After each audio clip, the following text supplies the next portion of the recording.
Tudo bem, eu admito. Pelo menos alguma coisa de bom aconteceu quando eu estava assistindo A Pequena Sereia de 2023. Eu tive de assistir A Pequena Sereia de 89 novamente, porque fazia muito tempo que eu já tinha visto e não me lembrava direito do filme. E devo admitir, um belo conto de fadas infantil, coerente e conciso, com coadjuvantes engraçadinhos e uma boa história sobre obediência, rebeldia, coragem e amor. E o mais impressionante, o filme inteiro feito em 83 minutos, o que é perfeito para um filme infantil.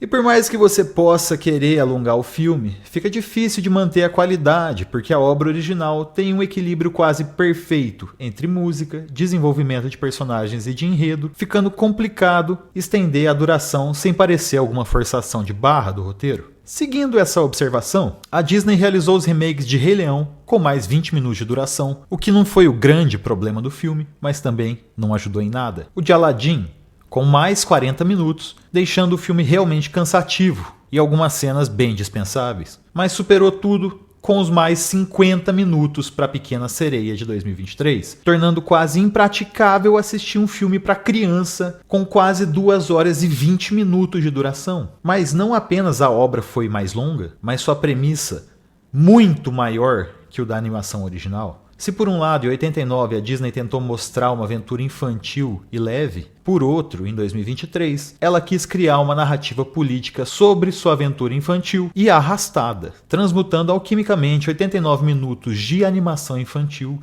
em 135 minutos de puro malabarismo fecal. Isso me acendeu um alerta que eu já vinha meditando durante algum tempo. Por que os filmes de hoje se julgam tão grandiosos? Os estúdios têm de mostrar o seu potencial com grandes obras. Sempre foi assim, eu sei. Mas é nítido como qualquer filme para criança hoje se julga a própria quintessência do cinema político, sempre acreditando serem revolucionárias, mesmo quando estão contando a mesma história, mudando apenas características físicas da personagem e aumentando ainda mais o tempo do filme. Além de usar efeitos especiais para esconder as rugas de expressão de uma menina de 23 anos, né? Existe um conceito popular no show business que pode ser chamado de mais e maior. Quando alguma coisa dá certo e traz um grande público, ela se provou eficaz para o sucesso. Então, nada mais lógico do que fazer mais daquilo. E obviamente é melhor que seja um espetáculo maior do que o primeiro, mais público, mais efeito, mais figurino, mais caro. Hollywood usa desse artifício desde sua criação. Quando algo dá certo, todos os estúdios tentam lançar a sua versão daquilo e, de preferência, maior. As franquias fazem isso descaradamente. Franquias geralmente funcionam assim. Cada filme é mais longo que o anterior e cada vez mais inverossímil com seu próprio universo.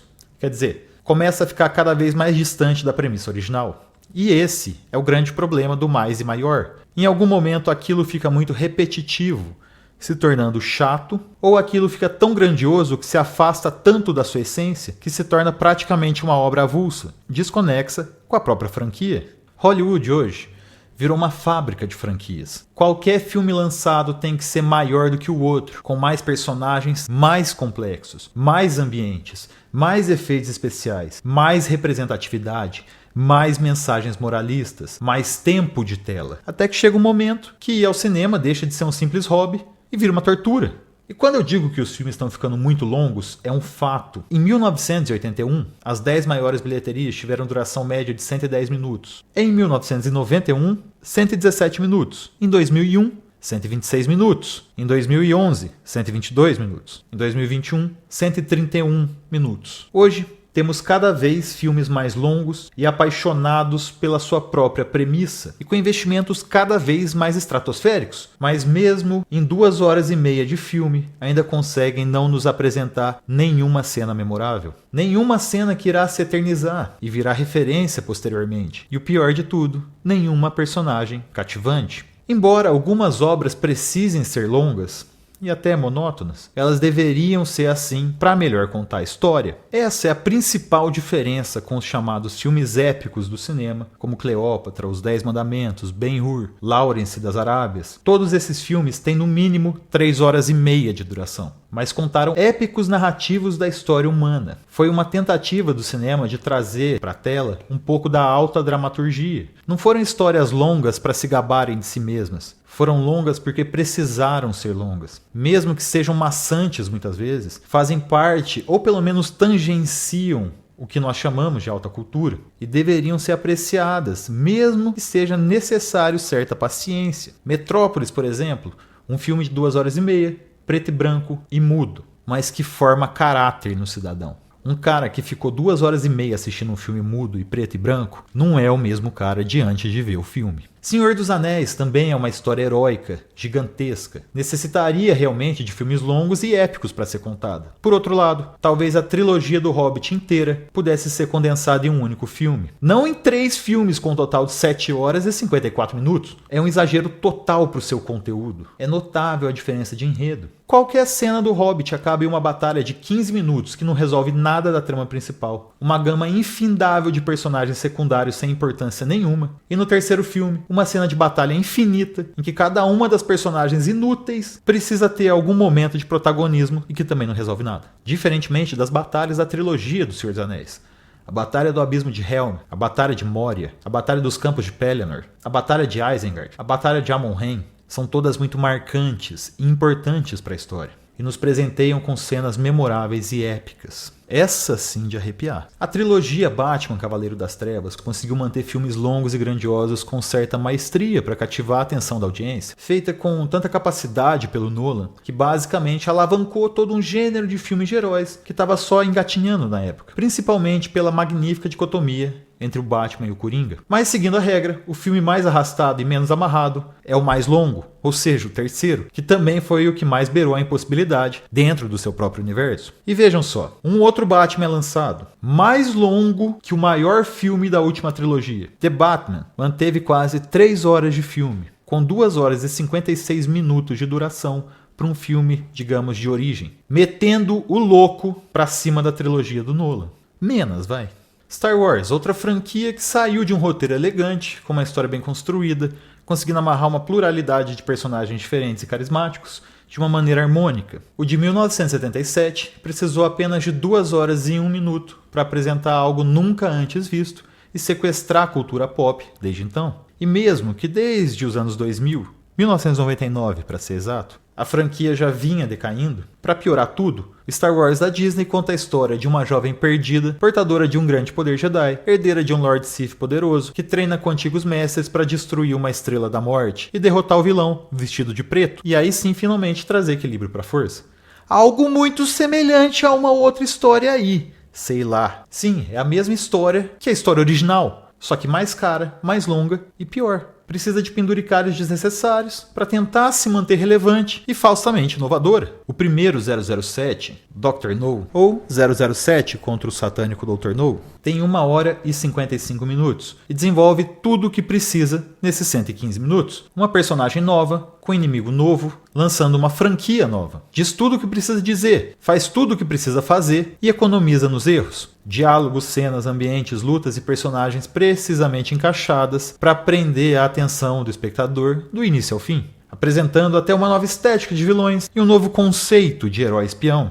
E veja que nessas obras mais antigas do James Bond, sua vida não era o palco do filme, sua relação era superficial com as personagens, suas interações eram rápidas e precisas, e até Pierce Brosnan, a franquia tentava se manter como a sua protagonista, metódica, certeira e clássica. Mas com Daniel Craig, já vemos um aumento de cenas de luta e grandes explosões, violência bem mais explícita, menos apetrechos tecnológicos e menos classe, ou seja, um tratamento menos romântico com 007. Chegando ao ápice em No Time to Die, quando tudo que vinha vindo de ruim na franquia fica maior e mais nítido. Um filme que por 2 horas e 43 minutos mostra só o James Bond se lamuriando sobre sua disfunção erétil, sendo bem mais difícil acompanhar o filme inteiro de uma vez só. Tanto que se Daniel Craig não tivesse morrido de explosão, morreria de velhice mesmo.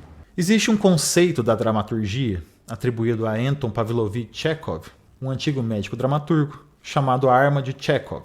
Um princípio segundo o qual todos os elementos presentes em uma história devem ser necessários e elementos irrelevantes devem ser removidos. Os elementos não devem produzir falsas promessas, sem afetar o enredo depois de apresentados. Quer dizer, se algo está em cena em um palco, por exemplo, uma arma em cima de uma mesa, é porque é um objeto importante para o cenário e não deve ser desprezada. E caso não tenha nenhuma importância para a peça, ela não deveria estar ali, porque é uma poluição inútil e pode produzir uma sensação de que ela iria ser usada em algum momento, o que seria uma falsa promessa. É algo que rouba a atenção do público e engana a sua expectativa.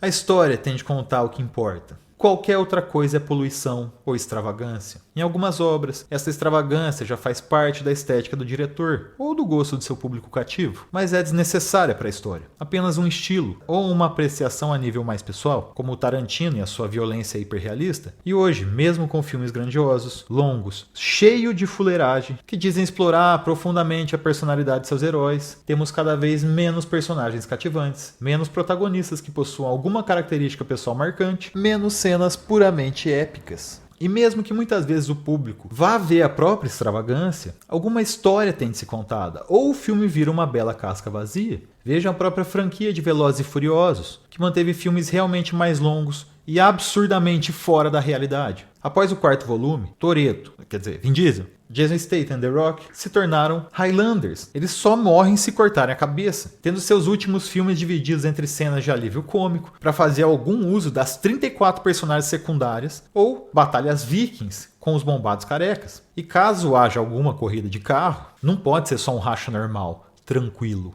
Um rachinha de boa, tá ligado? Ou algum carro vai explodir, ou algum carro vai cair do céu de paraquedas, ou alguém vai pular de um prédio pro outro de Ferrari, ou o cara vai correr só de tanque de guerra mesmo. Tipo, acho da hora também. Mas isso aí parece muito mais a corrida maluca do que Velozes e Furiosos, cara. Conforme a franquia foi se desenvolvendo, a premissa de amantes de carro se perdeu e se tornou algo sobre semideuses que dirigem suas carruagens no espaço. Parece que os estúdios de entretenimento, de maneira geral, estão mantendo um certo nível de vaidade e narcisismo, que seria até cômico se não fosse chato. E olha, já passou a fase trágica, já foi a tragédia, é só chato mesmo. Parecem não perceber que a maioria de suas obras é medíocre e acabam estendendo ainda mais as histórias, desnecessariamente, piorando ainda mais a situação e torcendo para que ninguém perceba que eles estão apenas reinventando a roda. Aí os caras entregam uma roda aro 20, de titânio, cromada a ouro e quadrada. Aí eu vou fazer o que com a roda quadrada, ô companheiro? Por acaso vou enfiar no meu... Enquanto a maioria dos segmentos artísticos se popularizou, deixando a produção mais barata e popular mesmo, no cinema tudo tá maior e mais caro. Tudo precisa de uma tecnologia absurda para ser feito. Efeitos especiais, cenas em diversos cenários, maquiagens e figurinos exagerados. Um elenco que possui um ator de cada país, chegando a custar o PIB de uma Tonga para fazer um simples filme. Entregar uma sombra de algo que já foi feito antes, com mais maestria, usando técnicas mais simples e primitivas, mas certamente com mais talento, beleza e verdade. E também gastando menos tempo da minha preciosa vidinha, né? E sem me alongar muito, é isso que eu tenho para hoje. Até a próxima.